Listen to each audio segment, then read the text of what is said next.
Hello बच्चों, let's read this question. The question says a hollow metallic sphere with external diameter 8 centimeter and internal diameter 4 centimeter is melted and molded into a cone having base radius 4 centimeter.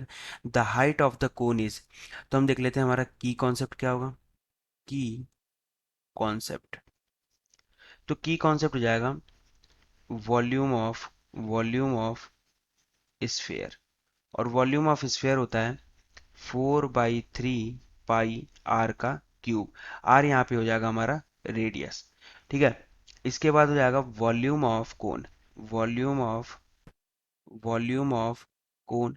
और volume of cone का formula होता है 1/3 पाई are square H.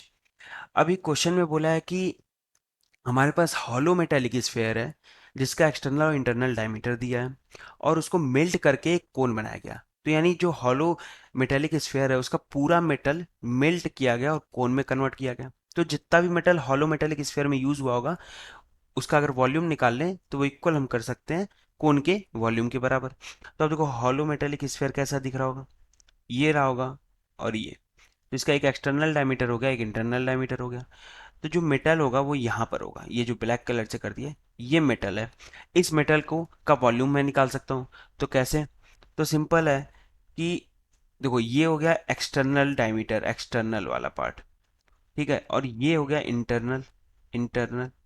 तो अगर मैं volume of external sphere minus volume of internal sphere कर दूं तो हमें निकल आएगा. ठीक है. तो वही करेंगे हम. तो वॉल्यूम वॉल्यूम लिख देते हैं. वॉल्यूम इज इक्वल्स टू किसका वॉल्यूम.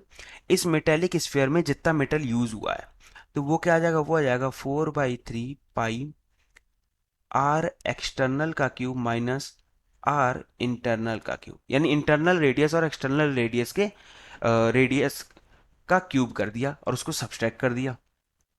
ठीक है. अब इस वॉल्यूम को पहले निकाल लेते हैं फिर देखते हैं क्या करना है. तो यहाँ पर हमें दिया क्या है. आर एक्सटर्नल देखते हैं क्या दिया. वो दिया है 8 डायमीटर दिया है 8 सेंटीमीटर. तो यानी 8/2 4 centimetre. Are internal, internal diameter 4 centimetre दिया है. रेडियस हो जाएगा 2 सेंटीमीटर. फॉर्मूले में भर देते हैं तो ये हो जाएगा 4/3 पाई. यहाँ हो जाएगा 4 का क्यूब यानी 64 और 2 का क्यूब यानी 8. तो ये बन गया 4/3 पाई इंटू 64 - 8 यानी 56. तो ये इतना तो वॉल्यूम हो गया. इतना सेंटीमीटर का क्यूब ये वॉल्यूम हो गया जो मेटल यूज हुआ है हॉलो मेटेलिक स्फीयर में.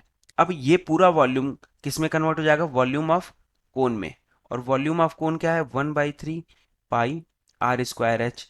और यहाँ पर आर और एच कितना दिया है देखो. बेस रेडियस कोन का दिया है 4 सेंटीमीटर और हाइट हमें निकालना है. तो यानी इसको मैं लिख सकता हूँ 1/3 पाई इंटू 4 यानी ये बन गया 16 पाई/3 एच.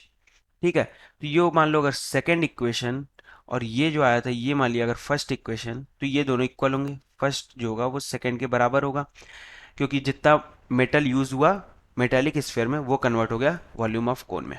तो यहाँ से मैं बोल सकता हूँ फर्स्ट में बना हमारा 4/3 पाई इंटू 56. ये बराबर हो जाएगा सेकेंड के यानी 16/3 इंटू पाई इंटू एच के. तो ये पाई पाई कैंसिल, 3 से 3 कैंसिल.